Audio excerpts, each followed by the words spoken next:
लोग यहाँ पे अनशन पे बैठे हुए हैं? देखिए, एम्स हमारा मांग है, 8 वर्ष से हमारा बहुप्रतीक्षित मांग है एम्स, और हम लोग लगातार इसको लेकर के मुहिम है। इस बार आर पार की लड़ाई है। जैसा कि आपने आते ही देखा होगा हमारे बोर्ड पर कि याचना नहीं अब रन होगा, जीवन जया मरण होगा। हम लोग अपनी मांग को लेकर के आ रहे हैं। जब तक हमारे केंद्रीय मंत्रिमंडल की टीम, स्वास्थ्य मंत्री आकर के नहीं आश्वासन देते हैं, तब तक हम लोग हिलने वाले नहीं हैं। कितने दिनों से आप लोग अनशन पे बैठे जी, हमारा ये कल से है और आमरण चलता रहेगा अनिश्चितकालीन। तो केंद्रीय सरकार ने तो जमीन की मांग की है, बिहार सरकार से ही माजरा फंस रहा है ना, तो इसमें केंद्रीय सरकार देखिए, फुटबॉल की तरह हम मैथिलों का यूज किया जा रहा है इसमें। कभी गेंद केंद्र के पाले में रहती है, कभी राज्य के पाले में रहती है। मैं कहता हूं, अगर केंद्र राज्य सरकार जब ज़मीन दे चुकी है तो केंद्र सरकार को फाइनल करने में क्या जा रहा है। नरेंद्र मोदी ने अपने कार्यकाल के दौरान दरभंगा एम्स का भी जिक्र किया है और कहीं ना कहीं लोकसभा चुनाव का निशाना दरभंगा एम्स पर भी है, तो क्या लग रहा है? देखिए, नरेंद्र मोदी जी के बारे में मैं कुछ नहीं कहूँगा। वो सर्वविदित है कि वो जो बोलते हैं वो करते नहीं है। बहरहाल यहाँ भी स्थिति वही है। लो लैंड का बहाना दिया जाता है। 6 महीना पहले जब आप सरकार में रहते हैं तब बातें आपकी सही रहती है। आज लो लैंड होता है। पटना में कैसे बन गया मरीन ड्राइव? वो भी तो लो लैंड था। आज जो रिंग रोड देख रहे हैं साउथ एक्स, जहाँ वो दिल्ली में बैठ रहे हैं, वो यमुना का किनारा, वो कैसे बन गया? जब सरकार की मंशा होगी तो स्पष्ट रूप से यह बात हम इस मंच के माध्यम से सरकार को कहना चाहते हैं। जब आपकी मंशा साफ होगी तो लो लैंड क्या, जब पत्थर समुद्र में सेतु बन सकता है तो दरभंगा में एम्स क्यों नहीं बनेगा? किसकी कमी से आप मानते हैं कि दरभंगा में एम्स नहीं बन पा रहा? केंद्र सरकार की कमी है, हमारे सांसद की कमी है। दरभंगा के अकर्मण्य सांसद जो सिर्फ पाग माला पहनने में व्यस्त हैं, एज ए पमरिया टाइप जाकर के वो उत्सव में नाच गाना करने में व्यस्त रहते हैं, वो उनकी कमी है। वो उनकी अकर्मण्यता को दर्शाता है। क्या लगता है आपके आमरण अनशन के बाद सरकार की नींद टूटे? मरता क्या नहीं करता, अब यही विकल्प था। हम नींद खुले या ना खुले, लोग हमारे देख रहे हैं। लोग हमको बहुत बहुयात ढंग से हमें समर्थन मिल रहा है और हमारे आंदोलन को लोग बहुत अच्छे तरीके से ले रहे हैं।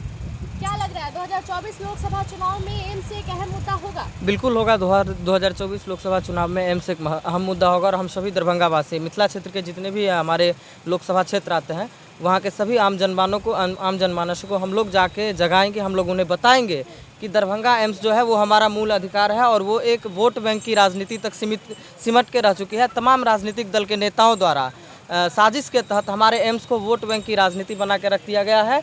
हमसे वोट लेने के लिए एक सौगात के रूप में दरभंगा एम्स दिया गया। 15 अगस्त के भाषण के बाद नरेंद्र मोदी ने जब कहा था कि दरभंगा में एम्स बन गया है, उसके बाद ही एम्स का मामला जो है तुल पकड़ता जा रहा है। जी, ऐसा कुछ भी नहीं है। इससे पहले भी हम लोगों ने कई बार एम्स के मुद्दों को लेकर के आंदोलनात्मक रूप अपनाया। सरकार ने कह दिया है कि हमें अगर बिहार सरकार जमीन देती है तो हम यहाँ पर एम्स बनाएंगे। तो ये केंद्र सरकार और बिहार सरकार की आपसी वर्चस्व की लड़ाई है ना। किसको मानते हैं? दोनों को मान रहे हैं हम लोग। केंद्र सरकार और बिहार सरकार दोनों को, तमाम जितने भी राजनीतिक दल के नेताओं हैं, सबों ने मिलकर दरभंगा के जनता को, दरभंगा के आम आवाम को लूटने का, उनको ठगने का काम किया है। 2024 चुनाव के लिए एम्स को लेकर क्या कहना चाहिए? क्या शिलान्यास की काम जो है वो शुरू कर देनी चाहिए? बिल्कुल कर देनी चाहिए। 2024 से पहले शिलान्यास की काम तो हम लोग कह रहे हैं कि 60 दिनों के अंदर ही आप लोग जो है सो शुरू कर दीजिए। अगर नहीं होता है तो हम लोग इससे भी उग्र रूप अपनाने को तैयार होंगे। पिछले हम लोग 4-5 वर्षों से लगातार आंदोलन कर रहे हैं और आगे भी हमारी आंदोलन जारी रहेगी। और इतना मैं आप सभी मीडिया बंधुओं के माध्यम से बता देना चाहता हूँ कि आने वाले लोकसभा चुनाव में अगर हमारे एम्स के मुद्दा पे लोकसभा चुनाव होता है, अगर हमारा एम्स 2024 से पहले शिलान्यास नहीं होता है, तो जितने भी लोकसभा के उम्मीदवार रहेंगे वो अपना उम्मीदवारी पेश करने, जितनी भी राजनीतिक दल के उम्मीदवारी पेश करने हमारे क्षेत्र में आएंगे, लोकसभा क्षेत्र में, तो उनको काला झंडा दिखाकर तमाम राजनीतिक दल के नेताओं को वहाँ से वापस भेजने का काम किया जाएगा। तमाम राजनीतिक दल के लोकसभा के उम्मीदवारों के लिए। मैं ये नहीं कहता हूँ कि जो अभी सत्ता में है वही करे, मैं विपक्ष की बात भी कर रहा हूँ। विपक्ष की भूमिका क्या है इस एम्स में? विपक्ष की भूमिका भी शून्य है। अगर विपक्ष चुप है इसीलिए आज जो है सत्ता में जो है वो कुछ नहीं कर रहे हैं, विपक्ष की भूमिका भी शून्य है। हम तो आम आवाम की सहयोग से, हम तो यहाँ के स्थानीय लोगों की सहयोग से यहाँ आमरण अनशन पे बैठे हुए हैं और ये निरंतर जारी रहेगा जब तक हमारे मांगों पर सकारात्मक पहल नहीं होती है। नीरज क्रांतिकारी, मिथिला स्टूडेंट यूनियन। क्या लग रहा है आपकी ये अनशन की जो आवाज़ है वो नरेंद्र मोदी तक पहुँच रही होगी? जी, निश्चित रूप से पहुँचेगी। मीडिया के माध्यम से, आप लोगों के माध्यम से और हमारे जो सहयोग करते हैं 18 करोड़ जनता जो मिथिला वासी हैं हम लोग, ये हमारे सबका मांग है। ये व्यक्तिगत हम लोगों का किसी का आंदोलन का एक नहीं मुद्दा है, ये समस्त मिथिलावासी का, मिथिलांचल का मुद्दा है। तो इसलिए आप जिस तरह से हमसे पूछ रहे हैं, आप बारी बारी से 8 करोड़ जनता के पास जाइए और पूछिए। अगर एक भी व्यक्ति बोल देंगे कि हमें मिथिला में एम्स नहीं चाहिए, दरभंगा एम्स नहीं चाहिए, तो आप फिर जो कहिए। जिस तरह से सर राज्य सरकार और केंद्र सरकार के बीच जमीन को लेकर के बात फंसी हुई है, केंद्र सरकार का कहना है कि राज्य सरकार सही जमीन नहीं दे रही है और राज्य सरकार का कहना है कि हम मतलब 2 लैंड जमीन भी दे रहे हैं तो उसकी मिट्टी भराई के लिए पैसा देने के लिए तैयार है। देखिए मामला कहाँ फंस गया है? जी, देखिए ऐसा है कि वर्चस्व की लड़ाई है। नीतीश कुमार 14-15 साल मोदी जी के साथ रहते हैं सरकार में और उन्हीं के आशीर्वाद से इनका सरकार चलता है, कुर्सी कुमार जी का। और जब पाला ये चेंज कर लेते हैं तो ये इसी तरह जो है फुटबॉल बना के हम लोगों को, मिथिलावासी को हर क्षेत्र में, एम्स ही नहीं हर क्षेत्र में हम लोगों को उपेक्षित किया जाता है। और एम्स तो अभी हम लोगों का सबसे बड़ा मुद्दा है जिसको आर पार की लड़ाई हम लोग लड़ रहे हैं। और लो लैंड और हाई लैंड हर जगह काम होता है। भारत सरकार का सैकड़ों प्रोजेक्ट हुआ है जो सफल हुआ है, हाईलैंड में भी और लो लैंड में भी। तो फिर हमारा दरभंगा में कौन सा ऐसा जगह है जो बहुत सारा गड्ढा में है और उसे भर के हम लोग एम्स का निर्माण नहीं कर सकते हैं? क्या ये वही जगह है जहाँ आप लोग अनशन पर बैठे हैं, जहाँ एम्स की उद्घाटन निर्माण होनी थी? जी, ये जो है एम्स बनने से अगर बनता है तो इस इलाके के कितने लोकसभा क्षेत्र के लोग इससे लाभान्वित हो सकते हैं? देखिए, हम लोग मिथिला में लगभग 20-21 जिला आते हैं और समस्त मिथिला हमारा क्षेत्र जो है वो इससे और प्लस नेपाल के भी हिस्से इधर से लाभान्वित होंगे। और हम लोग को यहाँ से बेहतर मिथिला का केंद्र दरभंगा को माना जाता है। और इस केंद्र में अगर एम्स बनता है तो इससे बेहतर मिथिला क्षेत्र के लिए और बिहार में कहीं नहीं होगा। आप मानते हैं कि आधे बिहार को ठगा जा रहा है एम्स के नाम पर? जी, हम लोगों को तो ठगा ही जा रहा है और पॉलिटिकल जो है सो इशू बना के फुटबॉल की तरह गेंद गुरका के उधर केंद्र और राज्य का यह खेल हम लोग देख रहे हैं। आप लोग भी जानते हैं। क्या नाम है? संजय झा, मिथिलावादी पार्टी।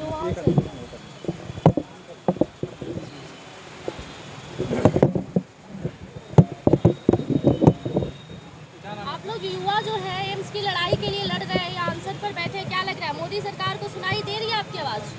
देखिए, पिछले लगातार 5 सालों से हम ये लड़ाई लड़ रहे हैं और हमने देखा है कि इस बीच में देश में जितने भी एम्स का अलाउंस हुआ, जितना भी एम्स एलोकेटेड हुआ, सब बन गया, सब में पढ़ाई चालू हो जाता है। लेकिन एक ऐसा क्षेत्र जो 2019 में मोदी सरकार को पूर्ण समर्थन देता है, एक भी लोकसभा सीट में हारने नहीं देता है, उस क्षेत्र में पिछले 5 सालों से सिर्फ और सिर्फ केंद्र सरकार के कारण ये एम्स लटक रहा है। तो मुझे ऐसा नहीं लगता है कि यह इस बार मिथिला क्षेत्र के एक भी युवा, दरभंगा, मधुबनी, समस्तीपुर, सहरसा, सुपौल के एक भी युवा मोदी सरकार को इस बार एम्स के नाम पे वोट देने जा रही है। कुछ लोग ऐसा मान रहे हैं, मतलब कह रहे हैं कि आप लोग भी सिर्फ राजनीति कर रहे हैं, अपनी राजनीति चमकाने के लिए ऐसा कर रहे हैं। देखिए, 2018 में जब हम लोगों ने दरभंगा एयरपोर्ट के लिए आंदोलन किया था और NH-57 को घेरा था, उस समय लाठी चार्ज हुआ था, हम लोगों को 2 महीना के लिए जेल में रखा गया था, सैकड़ों लाठियां चली थी। लेकिन दरभंगा एयरपोर्ट बना। उड़ान योजना के अंतर्गत पूरे देश में सबसे ज़्यादा बेस्ट परफॉर्मेंस देने वाला दरभंगा एयरपोर्ट बना। आज की स्थिति क्या है?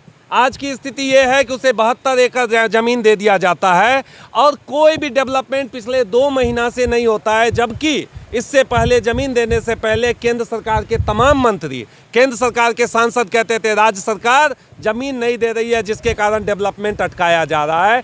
दरभंगा एम्स की स्थिति क्या है? वही स्थिति है। 350 करोड़ रुपया एलोकेट कर दिया जाता है, ज़मीन दे दी जाती है, लेकिन केंद्र की एक जांच एजेंसी, स्वास्थ्य मंत्रालय की तरफ से एक जांच एजेंसी आती है और वो लो लैंड कह के इस भूमि को अटका देती है। दरभंगा में डेवलपमेंट कैसे होगा? दरभंगा शहर के इर्द गिर्द जो भी ज़मीन जाइएगा वो लोलैंड है। अगर वो लोलैंड है उस पे बिहार सरकार पैसा खर्चा करके आपको ज़मीन देने को तैयार हो रही है, तो ये किसकी जिम्मेवारी बनती है? ये बिहार सरकार की बनती है या केंद्र सरकार की बनती है? ये सवाल मैं आपसे यहाँ पूछ रहा हूँ। आप लोग भाजपा को वोट देंगे या फिर किसी दूसरे पार्टी को? देखिए साथी, इस बार आपको एक बात स्पष्ट तौर के साथ कह देना चाहता हूं, अगर दरभंगा क्षेत्र में, मिथिला क्षेत्र में भाजपा को वोट लेना है, मिथिला क्षेत्र में भाजपा को जीतना है, सबसे पहले यहाँ के सांसद, यहाँ के मंत्री, यहाँ के विधायक जो भी लोग हैं उनको दरभंगा एम्स पर ध्यान देना होगा। तब मिथिला क्षेत्र के नौजवान भाजपा के लिए सोचने जा रही है।